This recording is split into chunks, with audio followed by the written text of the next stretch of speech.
नमस्कार साथियों। 12वीं कक्षा हिंदी विषय के अंतर्गत सहायक पाठ्य पुस्तक वितान भाग 2 का दूसरा पाठ जूझ, जो आनंद यादव की रचना है, का हम पाठ का सारांश पहले वीडियो में आधा प्रस्तुत कर चुके हैं।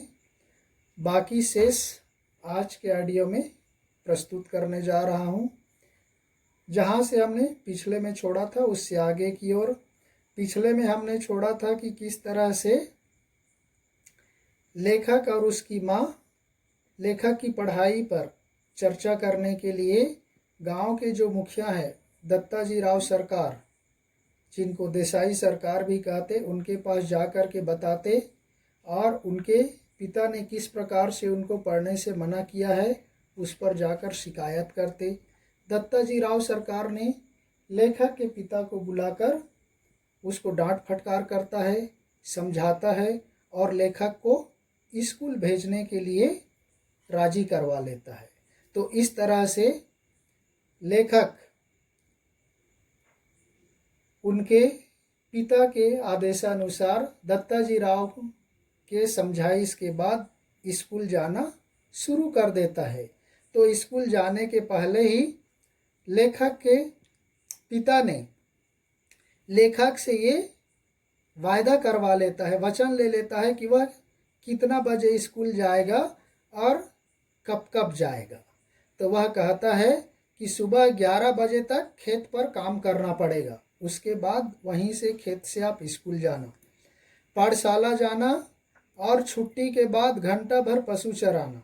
वहाँ से छुट्टी हो जाएगा स्कूल में तो वापस आते वक्त सीधा खेत आना, उसके बाद 1 घंटा पशुओं को चराना है। और जिस दिन काम ज़्यादा होगा उस दिन आपको छुट्टी लेकर मेरे साथ काम करना पड़ेगा। ये उन्होंने शर्त रखा, वचन लिया। उन सारी शर्तों को लेखक ने स्वीकार कर लिया। अब वह स्कूल जाने लगा। लेखक 5वीं कक्षा में जाकर बैठने लगा। कक्षा में गली के 2 लड़के थे, उसके अलावा सभी अनजान थे, अपरिचित थे। सभी लड़के लेखक से कम उम्र के भी थे।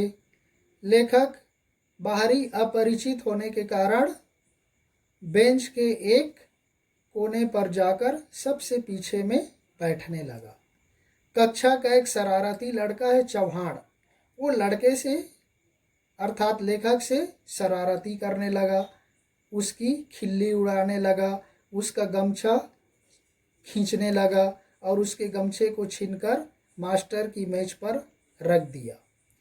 बीच की छुट्टी में उसी लड़के ने लेखक की धोती को भी खोल दिया और इस तरह से पाठशाला के बच्चे तरह तरह से लेखक को परेशान करने लगे। इस हालत को देख करके लेखक का मन थोड़ा उदास हो गया। सोचने लगा कि इस तरह मैं कैसे पढ़ाई करूँगा, इससे अच्छा है कि स्कूल ही नहीं जाऊँगा। उसने माँ से कहकर एक नई टोपी और चड्डी मंगवा ली और स्कूल चड्डी पहनकर जाने लगा। उस जमाने में धोती कुर्ता चलता था तो वह चड्डी पहन करके ही स्कूल जाने लगा। गणित का अध्यापक था रड़न वाले मास्टर, वो थोड़ा शरारती लड़कों की खूब पिटाई करता था, इसलिए उसके डर से कक्षा में बच्चे शरारत कम करने लगे। कक्षा का एक होशियार लड़का था वसंत पाटिल। लेखक से वो आयु में छोटा था लेकिन पढ़ने में बहुत होशियार था। वह कक्षा का मॉनिटर भी था। बिल्कुल शांत स्वभाव से बैठता था, घर से पूरी तैयारी करके आता था और स्कूल के पहली बेंच पर ही बैठता था। कक्षा में उसका सम्मान था। लेखक ने भी बसंत पाटिल के समान पूरा ध्यान पढ़ाई में लगा दिया। वह हमेशा कुछ न कुछ पढ़ते रहता था। मन की एकाग्रता के कारण अब गणित भी उसको समझ में आने लगा। बसंत पाटिल के समान लेखक भी लड़कों के सवाल जांचने लगा। उसकी इस तरह से बसंत से मित्रता हो जाती है, दोस्ती हो जाती है। मास्टर जी ने प्रसन्न होकर उसे लेखक को आनंदा नाम से पुकारने लगे। मास्टर के अपनेपन और वसंता की मित्रता के कारण उसका भी अब पाठशाला में धीरे धीरे मन लगने लगा। एक मराठी अध्यापक थे जिसका नाम है न. सौंदलगेकर। वे बहुत तन्मय होकर, तल्लीन होकर पाठ पढ़ाते थे। उन्हें मराठी और अंग्रेजी की बहुत कविताएं कंठस्थ हो चुकी थी। उनका गला भी बहुत सुरीला था, मधुर था। वह छंद और लय का सहारा लेकर के कक्षा में पाठ पढ़ाया करता था। वे कविता भी के साथ ऐसे जुड़ते कि वे अभिनय करके भावबोध कराते। इस तरह से जुड़ता था कि वो अभिनय करके, एक्टिंग करके पूरे कविता का अर्थ ज्ञान कराता था।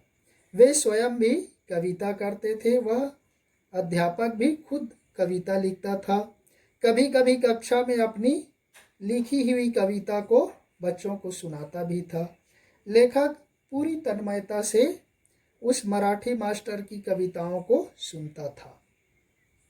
जब लेखक खेत पर पानी लगाता था, ढोर चराता था, पशुओं को चराता था, तब वह एकांत में कविताओं को मास्टर के हाव भाव में ही, उसी के यति गति, आरोह अवरोह, उतार चढ़ाव के अनुसार उसको गाता था। मास्टर की तरह ही एक्टिंग करता था, अभिनय करता था और उसी के तरह अपने अनुभव को मास्टर की तरह बताकर अन्य कविताएं भी वह पढ़ता था। अर्थात दूसरी कविता को भी मास्टर के हाव भाव में वह पढ़ने लगता था। पहले वह अकेला खेत में रहकर बहुत बोरियत महसूस करता था, लेकिन लेखक के प्रभाव से इन कविताओं का लेखक पर यह असर हुआ कि अब उसे पानी लगाते हुए या पशुओं को चराते हुए बिल्कुल बोरियत नहीं लगता था, अकेलापन महसूस नहीं होता था। लेखक अपने आप में मस्त रहने लगा। अब तो उसे एकांत रहना भी अच्छा लगने लगा। लेखक ऊंची आवाज़ में कविता गाता, अभिनय भी करता और कभी कभी नाचने भी लगता था। लेखक ने कविता गाने की अपनी पद्धति सीख ली। लेखक मास्टर की अपेक्षा ज़्यादा अभिनय से गाने लगा। कविता के भाव उसके चेहरे पर बिल्कुल झलकने लगा। मास्टर को लेखक का कविता गायन इतना अच्छा लगा कि उन्होंने 6वीं 7वीं के जो बच्चे होते हैं उनके सामने लेखक को गवाया भी। पाठशाला के एक समारोह में भी लेखक को बुलाकर वह कविता गाने के लिए बोला। मास्टर सौंदलगेकर स्वयं कविता करते थे। अनेक कवियों के काव्य संग्रह उनके घर में थे। वे कवियों के संस्मरण को भी सुनाते थे जो उन्होंने कवियों के साथ बिताए थे। इससे लेखक की कवियों के बारे में धारणा बनी कि कवि भी अपने जैसा ही एक हाड़ मांस का, क्रोध लोभ का मनुष्य होता है। इससे लेखक को ज्ञान हुआ कि लेखक भी हमारी तरह या सामान्य मनुष्य की तरह हाड़ मांस का व्यक्ति है। वह उसको भी क्रोध आता है, उसको भी लोभ होता है। ऐसा लेखक के मन में विश्वास आया और वह सोचा कि इस तरह से लेखक कर सकता है तो मैं कविता क्यों नहीं कर सकता। मास्टर जी ने अपने दरवाजे की मालती की लता पर कविता लिखी थी। लेखक ने मालती लता व कविता दोनों देखी थी। इससे लेखक को लगा कि मैं भी अपने खेतों पर, गांव के लोगों पर कविता लिख सकता हूँ। ये उसके मन में विश्वास आया और सोचा कि वो केवल मालती पर लिख सकता है। मेरे पास तो खेत में पता नहीं कितने सारे पेड़ पौधे होते हैं, चारों तरफ हरियाली होती है, खेत होते हैं। उन सब को देखकर मैं और अच्छी तरह से कविता लिख सकता हूँ। अतः वो भैंसों को, ढोरों को चराते चराते फसलों पर या जंगली फूलों पर लेखक की तुकबंदी करने लगा। तुकबंदी मतलब छंदबद्ध करने लगा। उन कविताओं को गुनगुनाने लगता और मास्टर जी को जाकर दिखाता भी था। लेखक को कविता लिखने की इतनी धुन लग गई कि वह यदि कागज पेंसिल नहीं होता तो अपने हाथ से कंकड़ पत्थरों को ले लेता, कंकड़ पत्थर को, और शिला पर पत्थरों पर लिख लेता, या लकड़ी के टुकड़े को ले लेता और भैंस की पीठ पर लिखने लगता। क्योंकि भैंस का शरीर भी काला होता है, तो मानो वह स्लेट की तरह, एक ब्लैक बोर्ड की तरह, जैसे कि आपको चित्र में दिखाई दे रहा है, उस तरह से वह लिखने लगता। और जब तक वह कविता पूरी तरह से याद नहीं हो जाता, कंठस्थ मौखिक जबानी याद नहीं हो जाता, तब तक उसको पढ़ते रहता। याद होने के बाद उसको मिटा देता था।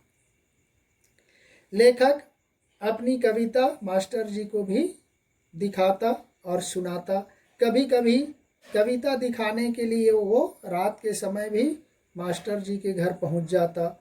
मास्टर जी उसे कविता का शास्त्र समझाते, उनको बताते कि कविता कैसे लिखी जाती है, कैसे छंद और लय के साथ, तुक के साथ अलंकारों का ज्ञान कराते, शुद्ध लेखन के नियम बताते और लेखक को तरह तरह की पुस्तकें देते कि इससे आप देख करके इसी तरह की कविता लिखना। उन्होंने उसे कविता करने के अनेक ढर्रे, अनेक शैली भी सिखाए। इस प्रकार लेखक को मास्टर की निकटता तो मिलनी ही थी, उसकी मराठी भाषा भी धीरे धीरे सुधरने लगी, शब्द का महत्व समझ में आने लगा और इस तरह से लेखक भी अलंकार के साथ, छंद के साथ और लय के साथ भाषा को सूक्ष्मता से देखने लगा, समझने लगा और उसका अभ्यास कविता लिखने की ओर बढ़ गया। अब उसको शब्दों का नशा चढ़ने लगा और ऐसा लगने लगा कि मन में कोई मधुर बाजा बजता रहता है, ऐसा उसको एहसास होने लगा। तो हम किसी चीज़ में तल्लीन हो जाते हैं, उसके प्रति पूरी तरह से समर्पित हो जाते हैं, एकाग्र हो जाते हैं, तो कोई भी चीज़ सरल हो जाती है, चाहे वह कितना भी कठिन क्यों ना हो। उसी तरह से लेखक का जो व्यक्तित्व है वह संघर्ष पर आधारित था। इसलिए लेखक ने, आनंद यादव ने, इस पाठ का शीर्षक जूझ रखा, जो लेखक की समर्पण भावना को प्रकट करता है। तो इस तरह से साथियों, यहीं पर यह जूझ पाठ का सारांश समाप्त होता है। फिर अगले दिन किसी नए पाठ के साथ मिलेंगे। तब तक के लिए धन्यवाद। जय हिंद।